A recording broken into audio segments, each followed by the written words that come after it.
आज सक्सेना जी। ओके। तो आज के दिन हम लोग आप सबका स्वागत करते हैं। आज हम क्या करने वाले हैं बताओ। आज का कोई हिंट नहीं है सर। सर और ने कल लास्ट टाइम क्या किया बताया भी नहीं था? था, हम आगे कहाँ लास्ट टाइम बढ़ेंगे। क्या किया था ये बताओ, लास्ट टाइम क्या किया था? लास्ट लास्ट टाइम टाइम वो तो बताया था ना हाँ, सुनाइए, कि बताइए। हाँ, उन्होंने बताया था कि अजवाइन, जीरा, जो भी सौंफ है ना, तो उसके जैसे रात को भिगा के कोई भी एक चीज है रात को भिगा के बॉईल करके सुबह चाय की तरह पीना है करके वो बताया था। वो बताया नहीं था। एक्चुअली ये तो वो होमवर्क था बताया हमारा। नहीं था, वो तो आपका टास्क था।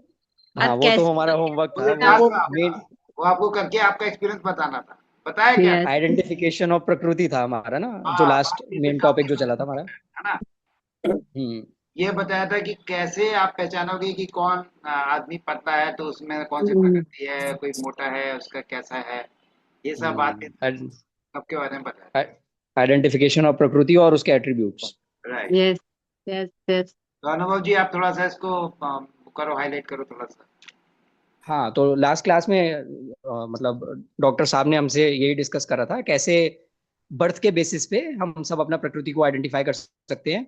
और हम्म। सिर्फ बर्थ के बेसिस पे नहीं, हमने बहुत सारे उसके एलिमेंट्स भी जाने थे कि कौन सा पंच महाभूत बॉडी में पंचमहल। हमारा किस किस कॉन्स्टिट्यूशन में, मतलब किस किस कॉम्पोजिशन में कितने परसेंटेज में अवेलेबल रहता है। उसके एसोसिएटेड हमारे सेंसेस क्या हैं, सेंस ऑर्गन्स क्या हैं, और कैसे पंच महाभूत हमारे इस पूरे हाथ में समाहित हैं। कौन सा फिंगर, कौन सा थंब हमारा, है ना, कुछ किस महाभूत को रिप्रेजेंट करता है। और क्या उसके मोटे मोटे प्रॉपर्टीज हैं। जैसे कि हमने जाना था, जो अग्नि है हीलर है, उसका ब्रीफ डिस्क्रिप्शन। पृथ्वी है, इसका कूलिंग इफेक्ट है, कूलर बताया था सर ने। वायु को डिस्ट्रक्टर बोला था। तो फिर हमने ये भी देखा था कि कैसे बर्थ के टाइम पे कौन सा तत्व एक्टिव होता है, उसके बेसिस पे हमारी प्रकृति क्या होती है। सेट। और प्रकृति भी बेसिकली क्या थी, उसमें कोई एक पंच महाभूत डोमिनेंट होता है। भले हम्म। ही ये एक या दो से ज्यादा हो सकते हैं, मगर प्रीडोमिनेंट एक ही होगा। और इससे एसोसिएटेड चक्रास भी जाने थे हमने। और लास्ट में टास्क से पहले हमने इनके वो भी जाने थे, एट्रीब्यूट्स। कि वात प्रधान अगर होंगी हमारी बॉडी, तो किस तरह के हमारी बॉडीली प्रेजेंस होगी, है ना, हमारे मेंटल फिजिकल कैसे कैसे एट्रीब्यूट्स होंगे। यही हाइलाइट्स हमने देखे थे। राइट। तो अभी मैं over to you sir. Gaur साहब से हाँ। रिक्वेस्ट करूंगा, गौड़ साहब आज के बारे में थोड़ा सा बताएंगे कि आज हम क्या करने वाले हैं। आज आज हम उपवास पर करेंगे। आज का टॉपिक उपवास होगा। फास्टिंग। तो फास्टिंग नेचुरोपैथी के अंदर जो क्रोनिक बीमारियां होती हैं या और डिफिकल्ट वेट लॉस के लिए, उन सब उनके लिए, स्किन प्रॉब्लम के लिए, इनडाइजेशन की जैसे प्रॉब्लम, डाइजेस्टिव प्रॉब्लम की प्रॉब्लम है, उन सब के लिए उपवास करना काफी बेनिफिशियरी रहता है। तो उपवास कैसे कर सकते हैं? नेचुरोपैथी में उपवास एक चिकित्सा का पात्र। कि उपवास से हम कैसे अपनी बीमारियों से निवारण पा सकते हैं, वो हम डिस्कस करेंगे। और उपवास कैसे कैसे कौन कौन कर सकता है। नॉर्मल हम जैसे आज की टाइम में देखते हैं, इंटरमीडिएट फास्टिंग की बात ज्यादा होती है कि 16 घंटे का फास्ट करें। लेकिन हमारा जो नेचुरोपैथी है, वो ये नहीं कहती है कि आप इंटरमीडिएट फास्टिंग करेंगे। वो कहती है कि आप मैक्सिमम कैसे किसी चीज को त्यागेंगे, छोड़ेंगे। तो जो छोड़ना है, उसको परित्याग करना है, वो एक फास्टिंग है। कि मैं खाने पीने के सामान को कैसे छोड़ रहा हूँ। हाँ, मैं उस फास्टिंग के अंदर लिक्विड डाइट पे चल सकता हूँ, but not on solid diet. फिर कौन फास्टिंग कितने दिन कर सकता है? एक नॉर्मल आदमी 2-3 दिन फास्टिंग कर सकता है। कोई वीक पर्सन है जिसकी हेल्थ वैसे ही माइल्ड है, तो वो 2-3 दिन के बाद कोलैप्स होने की पोजीशन में आ जाएगी। उसकी पल्सेस बिगड़ सकती हैं, उसकी हार्ट बीट, सब कुछ, मतलब कि जितने भी वाइटल पैरामीटर्स हैं वो बिगड़ सकते हैं। तो हर एक बॉडी की अपनी कंडीशंस होती हैं, कितनी वो उसको बर्दाश्त कर सकता है, वो फैक्टर आते हैं। और एक हेल्दी बॉडी होगी, वो 10 दिन, 15 दिन, 2 हफ्ते वो फास्टिंग कर सकता है और अपनी बीमारियों से, परेशानियों से निकल सकता है। राइट। तो तो इसके हमने क्या बारे में देखा, डिटेल में हमने हमने क्या देखा कि हम लोग नॉर्मल फास्टिंग का मतलब हम क्या समझते हैं? फास्टिंग का मतलब फीस्टिंग से समझते हैं। हमने आज फीस्टिंग से हम उबले हुआ तले हुए चीजें खाई, ये खाया, और पकवान खूब बढ़िया बढ़िया खाए, दिन भर खाना नहीं खाया पर रात में पकवान खा के अपना तो किया। पर ये एक्चुअली फास्टिंग नहीं है, फीस्टिंग है। फास्टिंग के नाम पे हम एक अंधविश्वासों में फंस गए हैं। पर एक्चुअल फास्टिंग का जो मतलब है वो हम सक्सेना जी से समझते हैं।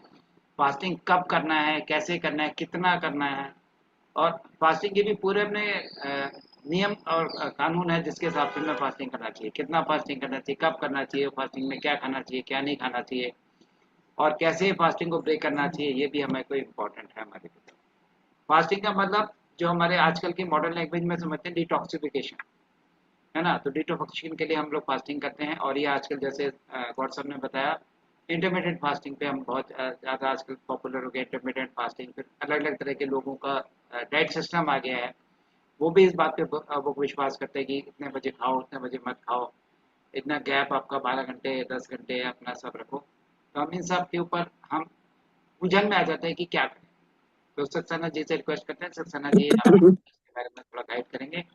और इतना इम्पोर्टेंट टॉपिक पे हम जो है ना, बहुत इंपॉर्टेंट टॉपिक है नेचुरोपैथी का, उस पे सक्सेना जी प्रकाश करें। तो सक्सेना जी आपको गुड मॉर्निंग बोलते हैं, इसका मतलब आप समझ रहे हो गुड मॉर्निंग का मतलब क्या है? जब जागो तभी सवेरा। गुड मॉर्निंग का मतलब क्या है बताओ? जब जागो तब सवेरा, है ना। तो सक्सेना जी आपसे रिक्वेस्ट है, प्लीज आप थोड़ा सा गाइड करें।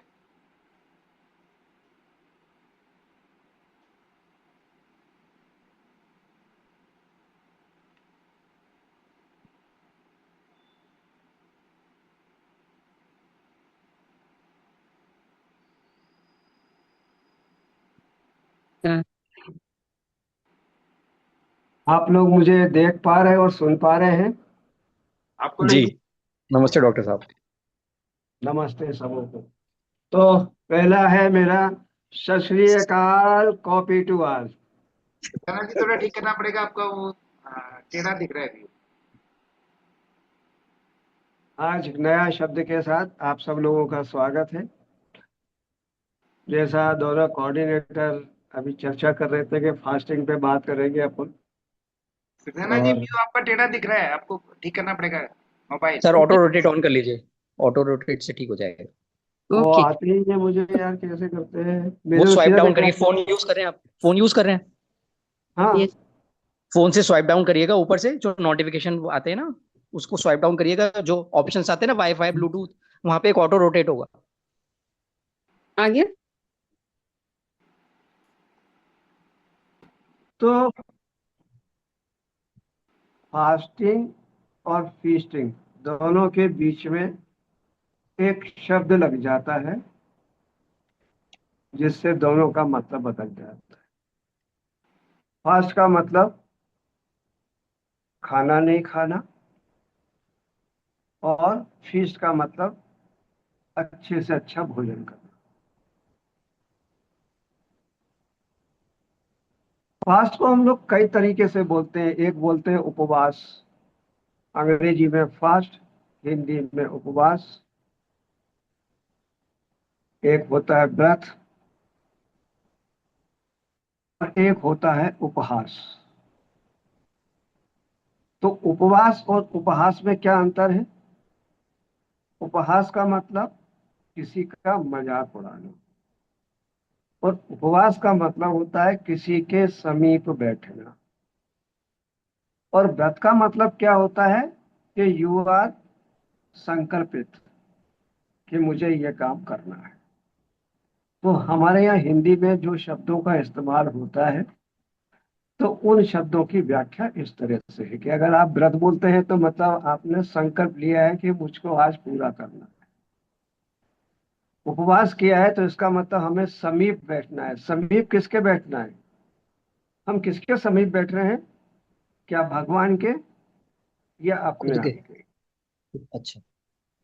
तो यहाँ समीप का दोनों अर्थ हैं कि हम भगवान के करीब भी बैठ रहे हैं और अपने आप ही बैठ रहे हैं, क्योंकि जब हम भोजन नहीं करते हैं तो हमारा आलस्य दूर हो जाता है। आप लोगों ने अगर उपवास किया हो, या आप लोगों ने देखा हो कि लोग 9 दिन तक उपवास करते हैं नवरात्रि के, हमारे जो सनातन धर्म में है, और भी कई हमारे धर्म में जो है ना व्रत है, एकादशी है, कई व्रत हैं हमारे, शिवरात्रि है, बस सिर्फ कई व्रत हैं हमारे यहाँ। व्रत के बारे में बात करें या फास्ट के बारे में बात करें, तो हर धर्म के अंदर इसको मान्यता प्राप्त है। चाहे हम क्रिश्चियन धर्म को ले लें, चाहे हम इस्लाम धर्म को ले लें, चाहे हिंदू धर्म को ले लें, हम किसी भी धर्म में जाएं, सबके अंदर उपवास का महत्व बताया गया है। जैसे जीसस क्राइस्ट ने जो है 40 दिन के उपवास की बात करी, इस्लाम धर्म में 1 महीने के उपवास की बात कही, जैन धर्म में भी उपवास का महत्व है, और जैन धर्म में उपवास एक ईश्वर से मिलने का साधन भी है, जिसको ये लोग बोलते हैं संलेखना।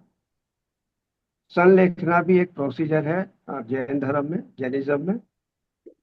उसके ऊपर हम चर्चा बाद में कभी करेंगे, क्योंकि वो सब कुछ त्याग करके केवल भगवान का सुमिरन करते हैं वो लोग, और दैट इज कॉल्ड द संलेखना। मतलब ईश्वर से एकाकार या ईश्वर में समाहित होना। तो ये उनकी बहुत बड़ी तपस्या होती है जो वो लोग करते हैं। उपवास का मतलब अनाज छोड़ के सारा कुछ खा सकते हैं। अनाज नहीं खाएंगे, और जो हमारा सी साल्ट है, जिसमें सोडियम और क्लोरीन होता है, उसको छोड़ करके हम सब कुछ खा सकते हैं। ऐसी मान्यता हमारे यहाँ है। लेकिन वही नेचुरोपैथी क्या बोलती है कि हमें उपवास का मतलब, व्रत का मतलब ये है कि हमें हमारे शरीर को एक जिम्मेदारी से मुक्त करना है, जो है पाचन क्रिया। हम पाचन क्रिया को आराम देते हैं। दूसरा, अपने मस्तिष्क को उस जगह ले जाते हैं जहाँ पे आध्यात्मिक हमको अनुभव होना शुरू होता है। जब हम संकल्प करते हैं, व्रत बोलते हैं, संकल्प करते हैं कि हम आज ये दिन करेंगे, तो निश्चित रूप से आप बहुत सारी जो है ना सामाजिक गलतियां नहीं करते हैं। किसी कोशिश करते हैं किसी को हम गलत ना बोले, किसी से लड़ाई झगड़ा ना करें, कि है ना, इस तरह की चीजें हमारे मन में आती हैं कि हम ये सब कुछ ना करें। ये भी एक फास्ट है, मन का फास्ट है, आत्मा का फास्ट है, आत्मा की शुद्धि भी है ये साथ में। लेकिन वास्तव में अगर हम देखें, फास्ट, नेचुरोपैथी बोलती है कि हमारी जो प्रतिरोधक क्षमता है, हमारे शरीर की क्रिया में परिवर्तन आता है, और हमारी ह्यूमिनिटी या प्रतिरोध क्षमता हमारी बढ़ती है। इसलिए उपवास करना चाहिए। उपवास से हम मोटापा कम कर सकते हैं, हम डायबिटीज कम कर सकते हैं, कैंसर में हम आराम उठा सकते हैं। तो यहाँ तक तो बात हुई है, छोटी मोटी हम अपनी बात करते हैं, लेकिन साइंटिफिक रीजन क्या है इसके, साइंटिफिक रीजन क्या करता है। और सबसे बड़ी बात है कि हम, शरीर तो अपना दिख ही रहा है, लेकिन हमारे मन आत्मा में जो हो रहा है वो भी ठीक है। लेकिन what is the role of fasting in intracellular level, हमारे शरीर की कोशिकाओं पर उपवास का क्या प्रभाव पड़ता है। अब जैसे बात है कि उपवास किनको करना चाहिए और किनको नहीं करना चाहिए, तो उपवास सबको करना चाहिए, लेकिन डिपेंड करता है ड्यूरेशन। जैसे आज आपका बीएमआई कैलकुलेशन आप लोगों को नहीं मालूम होगा, तो आज मैं आप लोगों को बीएमआई कैलकुलेशन बताता हूं कि how we can calculate the BMI, how we can identify कि ये आदमी मोटा है, दुबला है, ये आदमी ओवरवेट है, या क्लास 1 का ओबेस है, क्लास 2 का ओबेस है। हाउ यू कैन डिफाइन, कैसे करेंगे आप? तो उसके लिए एक फार्मूला है कि वेट, नीरज सर,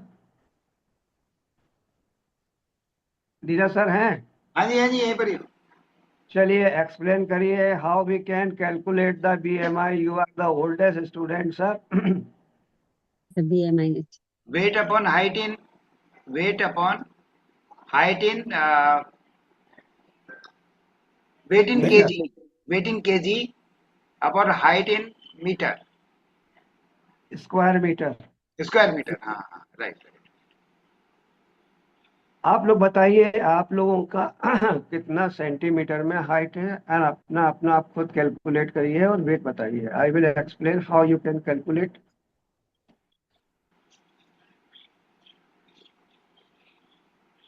अनुभव मेरा जी वेट है आपका 78 kg, आपका वेट और सेंटीमीटर में हाइट बताइए। मैं सर 167 सेंटीमीटर। ठीक है कन्वर्ट करके कर लेता बोलिए। हूँ, मगर सर हाइट स्क्वायर मीटर में कैसे होगी? हाइट तो मीटर में ही आएगी ना सर? नहीं नहीं, हम मीटर उसका फॉर्मूले स्क्वायर में करना है। है, मल्टीप्लाई करना है उससे दोबारा से। अभी बताता हूँ नीरज जी बता रहे हैं। नीरज जी आप बता रहे हो या मैं एक्सप्लेन कर दूं? Height in metre into height in metre Height, अच्छा, height, in height into height, okay. Height height in height को डबल करना है, weight in KG upon height into height, अच्छा 8, अच्छा अच्छा अच्छा, हाइट को डबल करना है। अगर 4 सेंटीमीटर है तो उसको मल्टीप्लाई डबल करना multiply height into height, height into height height. Square. Suppose like weight 78 kg divided by my height 167 centimetre into 167। है। तो जो डिवाइड करेंगे वो 167 1.67 इंटू 167। सेंटीमीटर और सब इन मीटर सेंटीमीटर है ना, 1.67 इंटू 1.67। 1.67 1.67। से मतलब हाइट जो है it should be convert in the metre, हाँ then जी। meter multiply by the meter, it will be the square. Tell me your weight, height and calculate like this. सब लोग अपना अपना करें और देखें कि आपका क्या है और मुझे बताएं जरा, मैं नोट करूं आप लोगों को जरा। Who is competent to go on the long fasting? Or why we should have to go on the long fasting and what is the benefit of the long fasting? What says the Ayurveda and what says the science, researchers? Some scientists have got the Nobel Prize in the year 2016 and 2000 or in the 1974.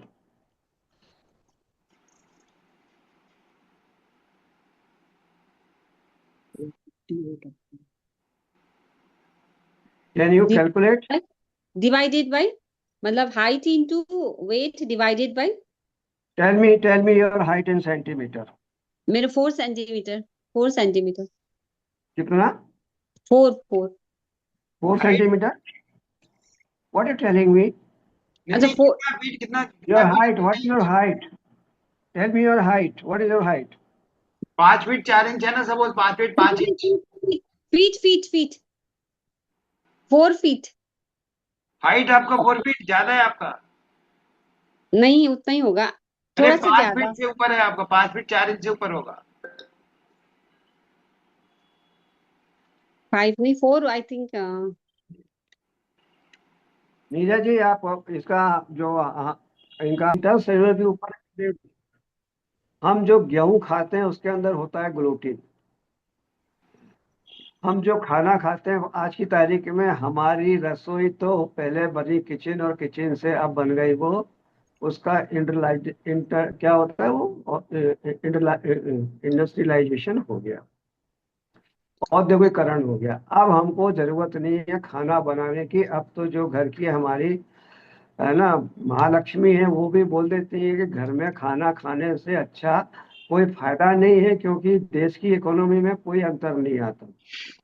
लेकिन अगर हम बाहर खाना खाने जाते हैं तो hotel वालों को भी आराम, वो एक लाभ होता है इकोनॉमिकली, और उसके बाद में जो लोग जुड़े हुए हैं उनको भी लाभ होता है। तो हमें अगर देश की तरक्की चाहिए तो हमें घर में खाना बनाना बंद करके और हमें होटल में खाना खाना चाहिए, स्ट्रीट का भी खाना खाना चाहिए, ताकि देश की जो है ना अर्थव्यवस्था में सुधार हो।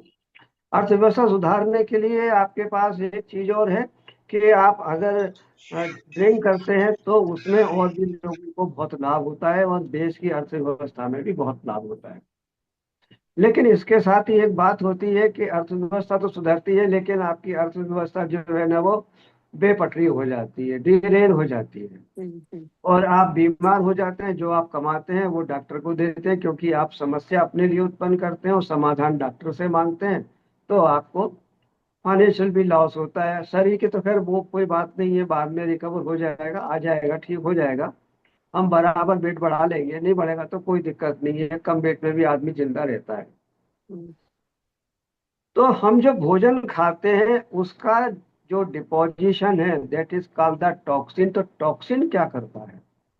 अगर हम ड्रिंक करते हैं, बाहर का खाना खाते हैं, बाहर के खाने में देश की अर्थव्यवस्था को सुधार रहे हैं, परंतु अपने आप के लिए क्या कर रहे हैं? क्योंकि हमने जो टेस्ट बड डेवलप हुए हमारे, जिसका हमारे लिए औद्योगिकरण हुआ है या व्यापारीकरण हुआ है, देखिए हर खाने के अंदर पाम ऑयल का इस्तेमाल होता है, अजीनोमोटो का इस्तेमाल होता है, और ऐसे मसालों का इस्तेमाल होता है जो आपके टंग्स के जो टेस्ट बड्स है उनको स्टिमुलेट करते हैं, और आप उन्हीं खाने को बार बार खाने की इच्छा जाहिर करते हैं। उससे क्या होता है, जो खाना हम खाते हैं हमारे शरीर के अंदर टॉक्सिन जमा होता है, या जो खाना हमारे लिए नहीं बना है। हमारे लिए देश की सबसे अच्छी, भारत की सबसे अच्छी जो है डाइट है मेडिटेरियन डाइट, जिसके ऊपर रिसर्च हुई। साइंटिस्टों ने काफी रिसर्च किया और ये पाया कि विश्व की सबसे अच्छी मेडिटेरियन डाइट जो है वो इंडिया की है। इंडिया का भोजन सबसे उत्तम भोजन है, जिसको हम लोग छोड़ करके पिज्जा, बर्गर और दूसरी चीजों पर हम लोग आनंद ले रहे हैं।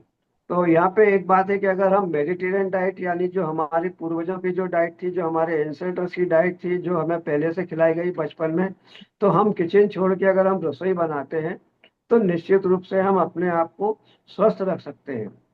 लेकिन मजबूरी ये है कि हमारे टैक्स बट जो है और जो उपलब्धता है हमारी आज फिंगर टिप्स के ऊपर, हमारी ऑनलाइन के ऊपर सारी व्यवस्था है, तो हम इसलिए हम अपनी सुविधा और आराम को देखते हुए, क्योंकि आज की तारीख में हर व्यक्ति की अर्थव्यवस्था पहले की तुलना में, अगर हम पहले बात करें 1970 की और आज की अगर हम बात करते हैं, तो आज की हर आदमी की अर्थव्यवस्था में बहुत इजाफा हुआ है।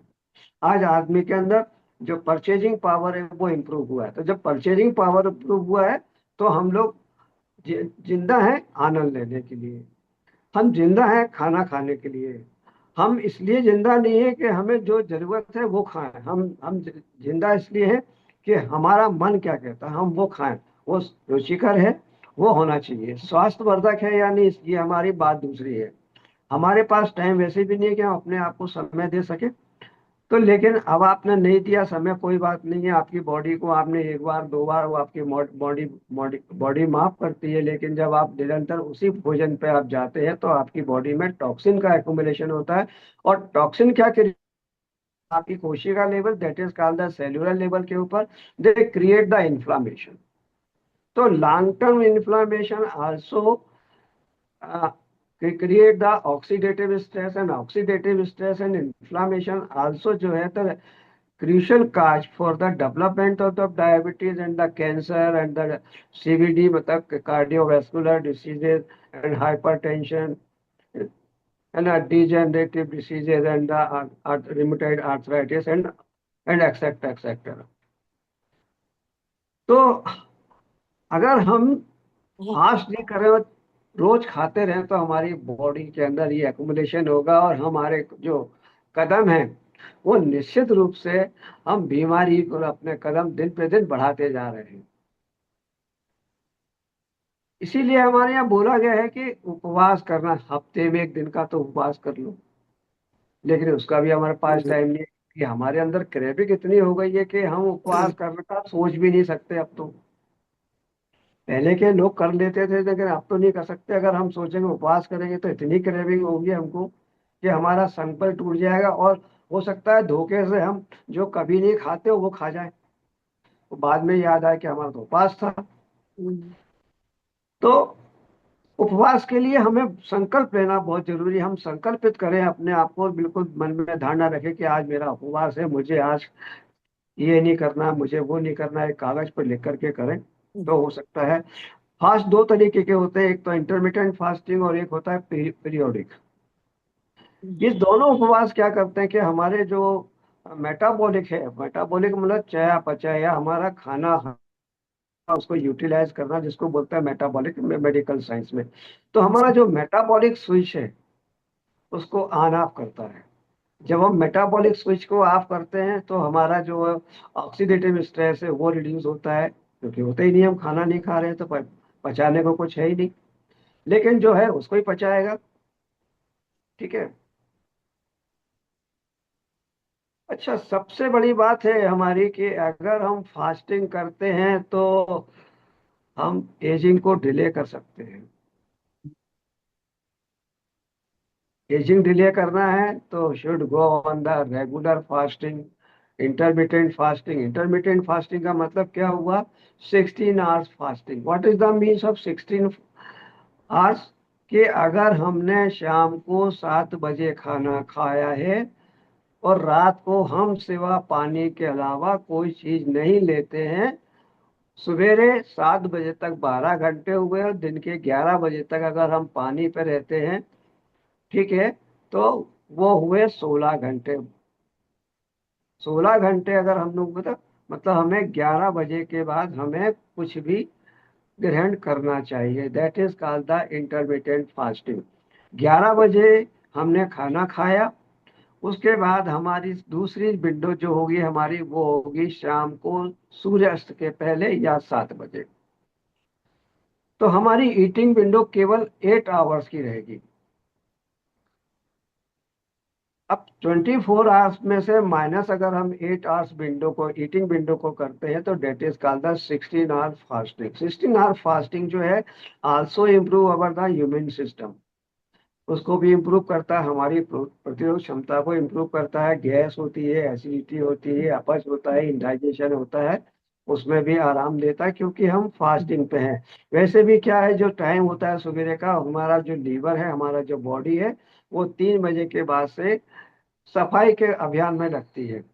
और अगर हम उसको पानी डाल के देते हैं, सफाई के टाइम पे आप देखते हैं जरूरत पड़ती है पानी की, अगर आप पानी देते हैं तो क्लीजिंग बेहतर होती है। और अगर करना ही है आपको तो साबुन डालिए, सर्फ की 2 चम्मच खा लीजिए पानी के साथ में, अच्छी सफाई होगी। क्या संभव है? तो सर्फ कौन सा हमारा? हमारी बॉडी का सर्फ है अल्कलाइन फूड। अगर हम अल्कलाइन फूड डालते हैं, अल्कलाइन वाटर डालते हैं, तो वो एज ए जो है ना, वो डिटर्जेंट का काम करता है और हमारी बॉडी के अंदर से जो इंटरसेल्यूलर लेवल के अंदर है उसमें से वो धीरे धीरे साफ करता है।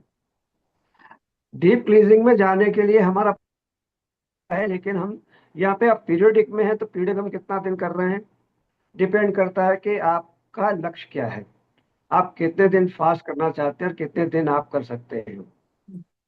पैरामीटर है कि अगर हमारे को हाइपोग्लाइसीमिया हो रहा है, हमको चक्कर आ रहे हैं, हमको कमजोरी फील हो रही है, हम उठ नहीं पा रहे हैं, ठीक है ना, तो हमको फास्ट नहीं करना चाहिए या वहीं पे हमें ब्रेक कर देना चाहिए।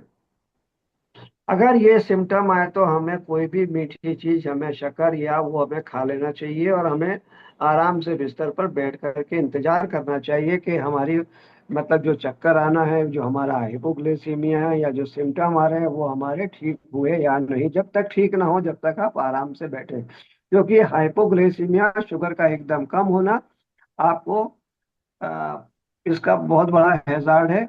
और खास तौर से डायबिटिक पेशेंट के अंदर तो ये बहुत ज़्यादा नुकसानदायक होता है कि अगर वो इंसुलिन थेरेपी पे है या ऐसी मेडिसिन पे है, ओरल मेडिसिन पे है जो हाइपोग्लाइसेमिक होती हैं, उनके लिए ये नुकसानदायक है। तो जो भी डायबिटिक पेशेंट है, they should be go the fasting under the supervision of the health provider, अपने डॉक्टर की निगरानी में, या अपना जो कोई भी उनका हेल्थ प्रोवाइडर हो या उनका असिस्ट करने वाला हो या उनको सपोर्ट करने वाला हो, अंडर उसके सुपरविजन में डायबिटिक के लोग फास्टिंग करें कि उन्होंने गोली खाई है कि नहीं खाई है, कितना है, वो सारा कुछ है।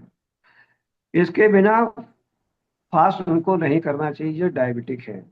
जो नॉर्मल है वो लोग फास्ट कर सकते हैं, धीरे धीरे कर सकते हैं। इसके लिए सबसे बेस्ट तरीका है कि आज की तारीख में जो लोग फास्ट नहीं करते हैं उनके लिए तरीका ये है कि हम पर डे एक एक घंटा हमारे फास्ट, ये जो ब्रेकफास्ट है उसका टाइम बढ़ा है। अगर हम सवेरे 8 बजे ले रहे हैं तो 9 बजे लें, फिर दूसरे दिन 9:30 बजे, फिर तीसरे दिन 10 बजे, फिर 11 बजे, फिर 12 बजे, और फिर वो हमारा धीरे से ब्रेकफास्ट स्किप हो जाएगा। हम डायरेक्ट जो है लंच पे चले जाएंगे। तो ब्रेकफास्ट स्किप हुआ तो आपके वो पैसे बचे।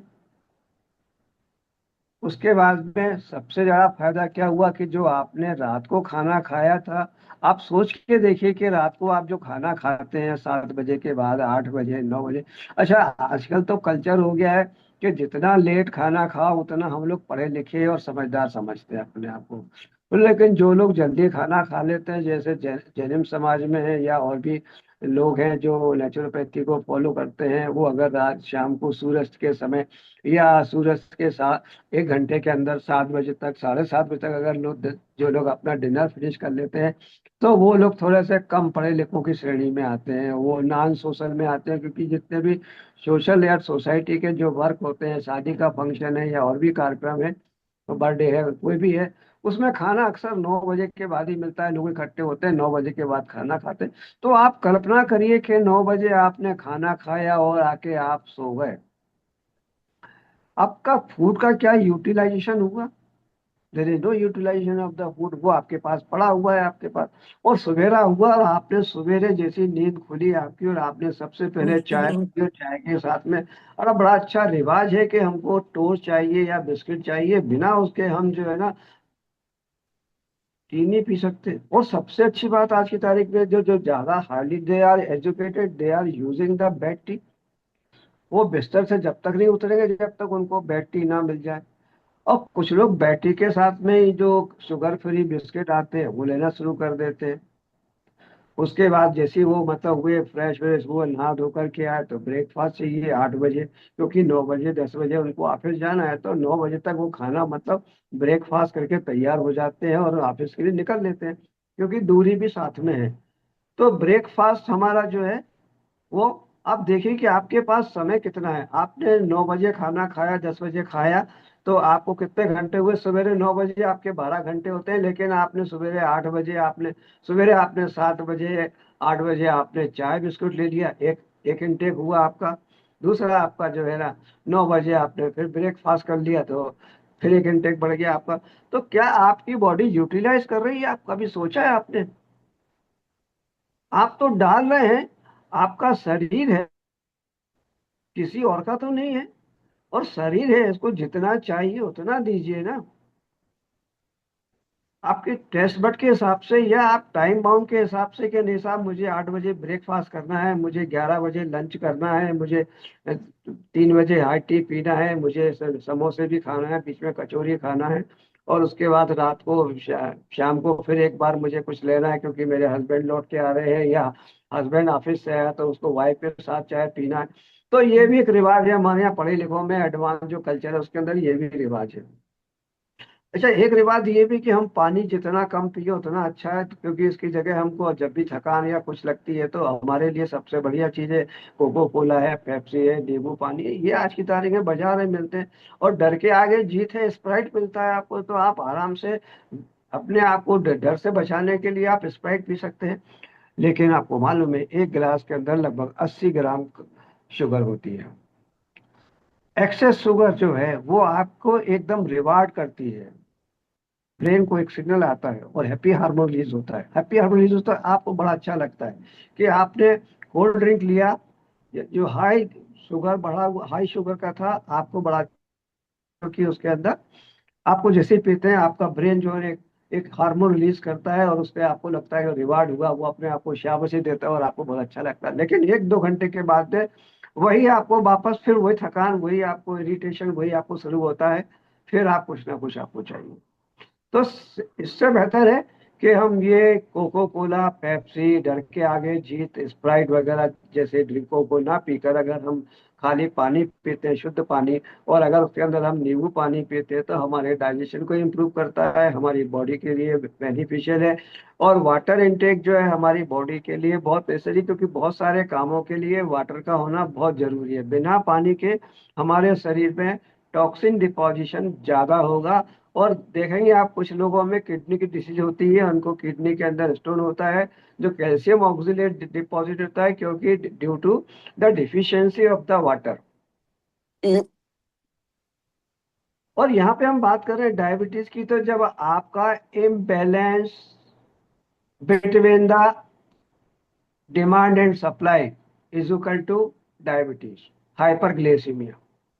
Hyperglycaemia is called the diabetes. क्यों? कि जितनी जरूरत शरीर को है उससे ज्यादा आप दे रहे हैं तो आप प्राप्त कर रहे हैं। आपके सामने सर्टिफिकेट आ रहा है कि आपका ग्लूकोज बढ़ा हुआ है।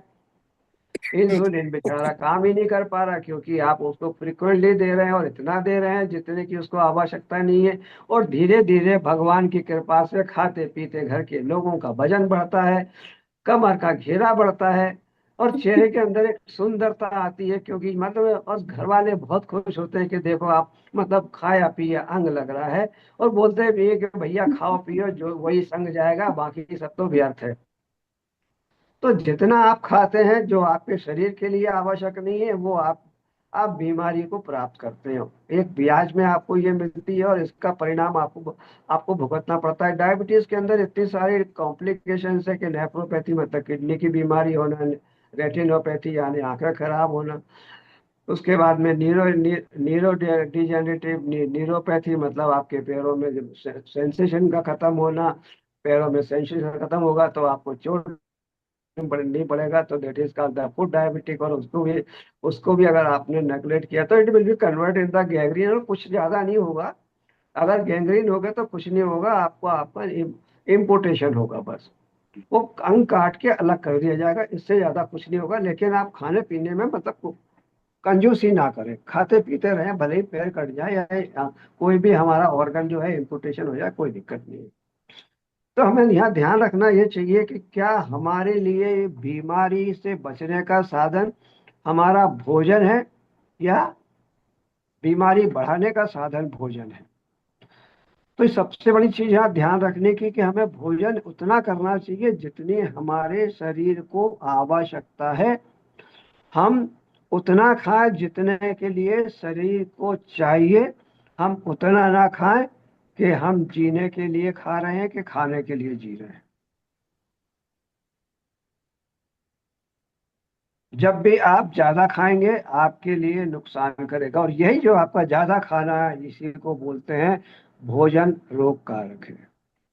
लेकिन यही भोजन जब आप तरीके से खाते हैं तो यही भोजन आपके लिए औषधि का काम करता है।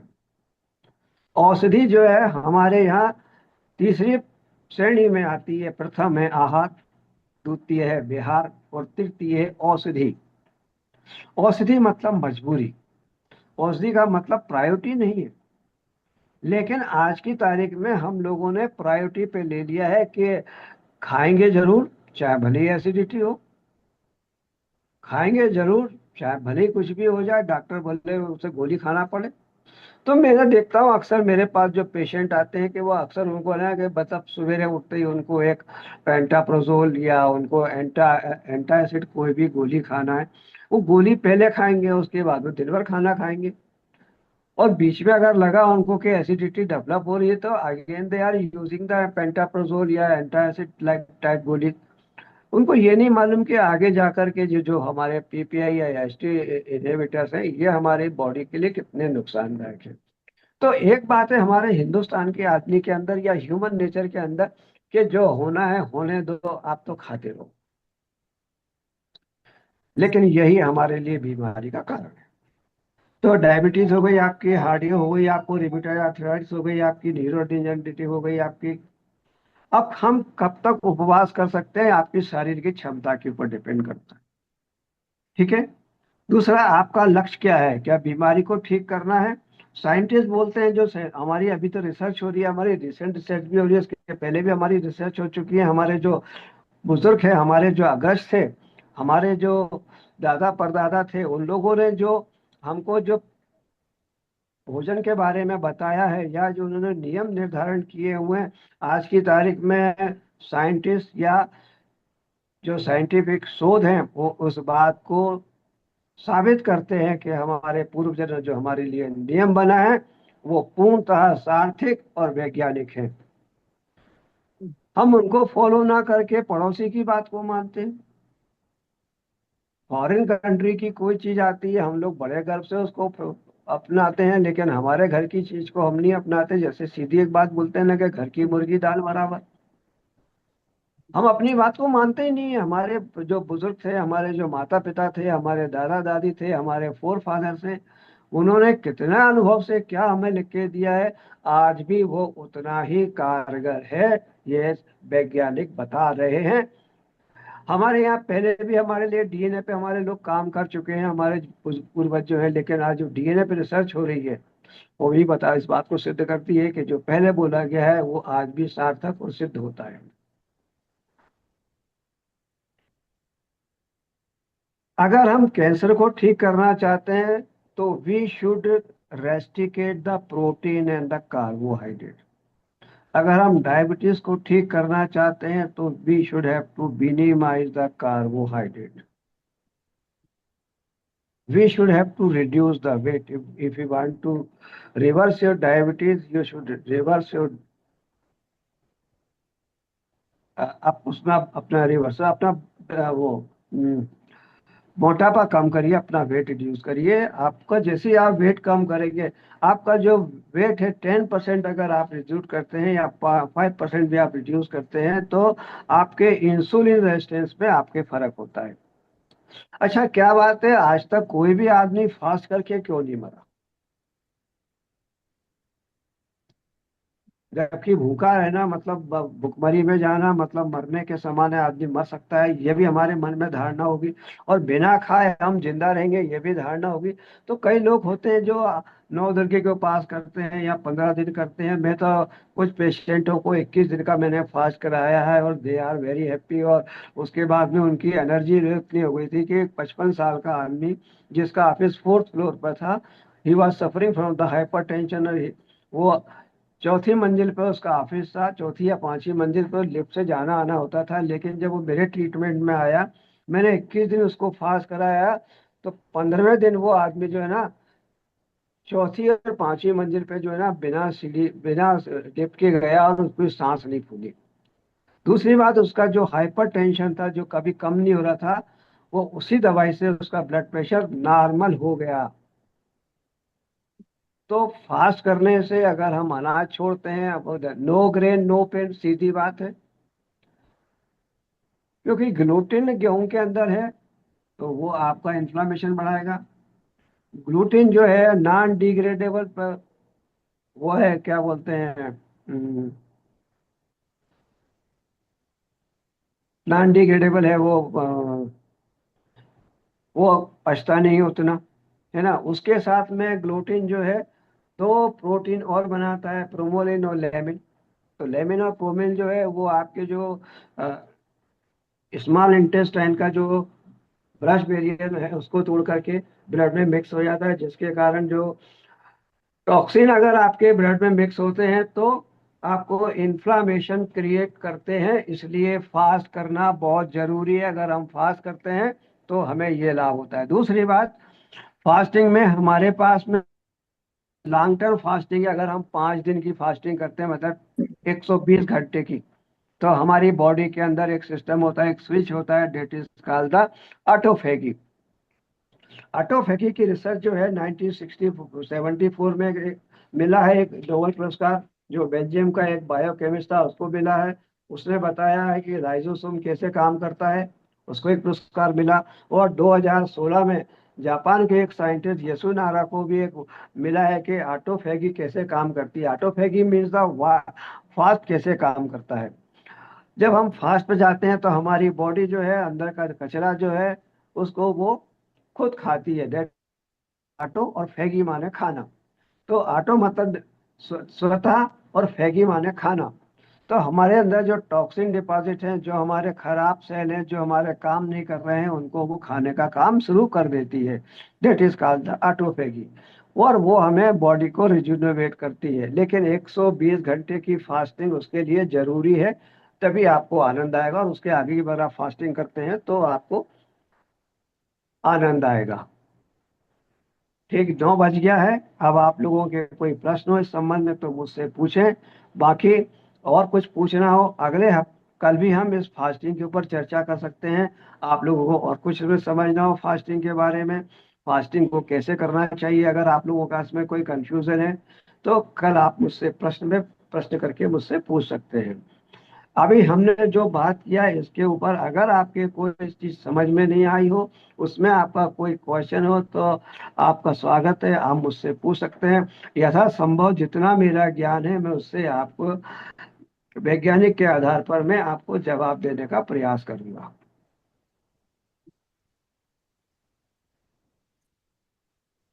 सर बिल्कुल मेरा पूछिए। क्वेश्चन, हाँ सर, हाँ ये हम कैसे डिटरमिन करेंगे कि इलनेस के केस, डिसीज इलनेस के केस में हमें किस तरह से फास्टिंग करनी है और हेल्थ मैनेजमेंट के लिए किस तरह से फास्टिंग करनी है? आ- सर ये तो बड़ा कॉमन है, हर आदमी फास्ट करता है, हफ्ते में एक आध दिन तो करती है, हमारे यहाँ इतने सारे हैं, आपने भी फास्ट किया होगा।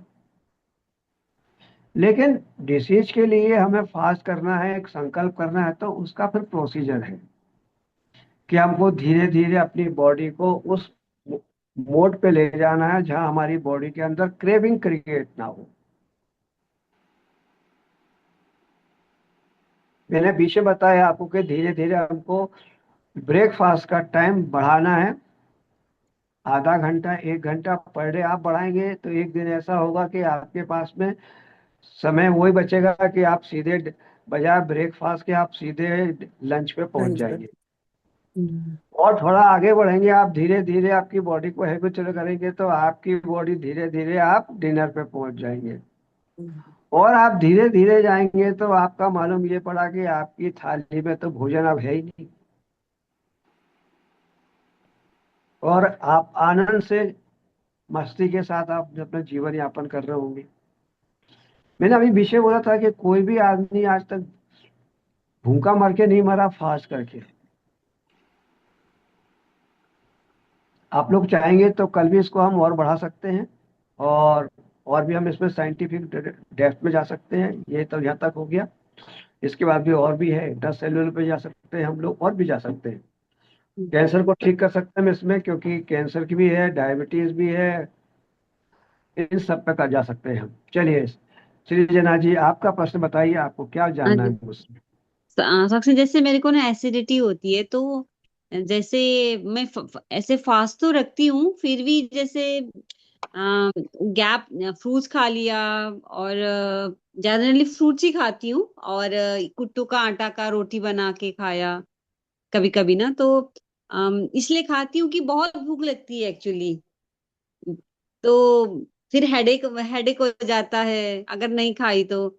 उस टाइम पे जैसे बहुत भूख लगती है ना, तो उस टाइम पे उस टाइम पे फास्टिंग के टाइम पे क्या लेना चाहिए? आप मैडम, आप फास्ट कहाँ कर रही हैं? आप तो फीस कर रही हैं, मतलब वो कुछ खा रही हैं, कुछ ना कुछ नहीं खा नहीं, रही हैं तो। अच्छा नहीं, जनरली जैसे हम जैसे जिस तरीके से ले रहे हैं ना, मतलब एकादशी का आप, जैसे एकादशी का लेते हैं। आपका आपका मुझे वो सुंदर मुखड़ा नहीं दिख रहा जिससे मैं आपको बात कर सकूं। जरा थोड़ा सा मुखड़ा दिखाइए आपका, नीचे आइए अच्छा। थोड़ा सा, है ना, ऐसे। हाँ, आप बैठ के बात करिए। हाँ। देखिए सृजना जी, आप सीधी बात है कि जब हम फास्ट कर रहे हैं तो it should B total fast. अगर हमें नींबू पानी पे, वेजिटेबल जूस पे अगर हम जाते हैं, है ना, हम्म। ब्लैक कॉफी विदाउट शुगर हम जाते हैं, है ना, तो हम उसका लाभ ले सकते हैं। अब आपको एसिडिटी क्यों हो रही है कि एक फाइल तो पड़ी हुई है, दूसरी फाइल और आ गई, तो वो छोड़ देता है पुरानी वाली फाइल को, नए काम में लग जाता है। मतलब क्या हुआ कि जैसे अगर आप लंच बना रही हैं या ब्रेकफास्ट बना रही हैं और आपके हस्बैंड ने बोला कि एक काम करो, एक कप चाय और बना दो मेरे लिए, तो आप वो काम, ब्रेकफास्ट बनाना छोड़ के चाय बनाएंगी आप, या पति को डांट देंगी। तो दो में से कोई एक काम करेंगे, अगर डांटती हैं तो भी नुकसान है, और अगर बनाती हैं तो इधर काम रुकता है। तो वही स्थिति है आपकी कि आप खाया, उसके बाद दोबारा आपने खा लिया, तो खाने के ऊपर खाना आ गया, उसको पचाने का टाइम मिला कहाँ? एसिडिटी क्यों हो रही है? क्योंकि आपके अंदर लेट हो रहा है, अनडाइजेस्टेड फूड है। बॉडी की एक खासियत है कि जब तक वो निचोड़ नहीं लेगी माल को तब तक वो बाहर नहीं करेगी, नगर निगम की गाड़ी नहीं लगेगी आपकी। तो अगर इस दृष्टिकोण से अगर मैं देखूं तो you are suffering from the constipation. अब आप बोलेंगे नहीं मेरा पेट तो साफ होता है, लेकिन अगर पेट साफ आपका होता है तो आपको एसिडिटी नहीं होगी। अगर एसिडिटी हो रही है तो इसका मतलब ये है कि अनडाइजेस्ट फूड जो है आपकी बॉडी में एक्यूमुलेट हो रहा है। जैसे आयुर्वेद में आम बोलते हैं, आम जो है आगे जाके कई बीमारियों को आपको जन्म देगा। अब ये आपके ऊपर डिपेंड करता है कि एक समस्या आप क्रिएट करें और समाधान के लिए डॉक्टर साहब को ठेका दे दें, या आप खुद उसका समाधान करना शुरू करें। आपको समझना चाहिए कि आपकी बॉडी में एसिडिटी क्यों हो रही है। तो कारण आप खुद फाइंड आउट करो, इंस्टेड को डॉक्टर को फाइंड आउट करो या मुझे फाइंड आउट करने को बोलो, है ना। नेचुरोपैथी वही कहती है कि हमको हमारा कारण खुद ढूंढना है, खुद समझना है हमारी बॉडी को, what is the natural and normal physiology of the body. जैसे मैंने आपको जुकाम का उदाहरण दिया था कि जुकाम में कैसे बॉडी हमारी रिएक्ट करती है, कैसे हमें सारा कुछ होता है, वही आपको समझना है। आपकी बॉडी में लूज मोशन लग रहे हैं तो समझना है कि क्या मेरे को फूड पॉइजनिंग हुई है, या एक्सेस फूड मेरे गया हुआ है, या मेरी बॉडी को जो दिया है वो उसको बाहर निकालना चाहती है। मैं समझता हूँ आपके प्रश्न का उत्तर मिल गया होगा। हाँ जी। मैं समझता हूँ आपके प्रश्न का उत्तर मिल गया होगा, और अगर आपने सुना हाँ होगा जी। यस ध्यान से यस यस। और नहीं सुना होगा तो मेरा अपराध बोध नहीं। नहीं नहीं, हाँ।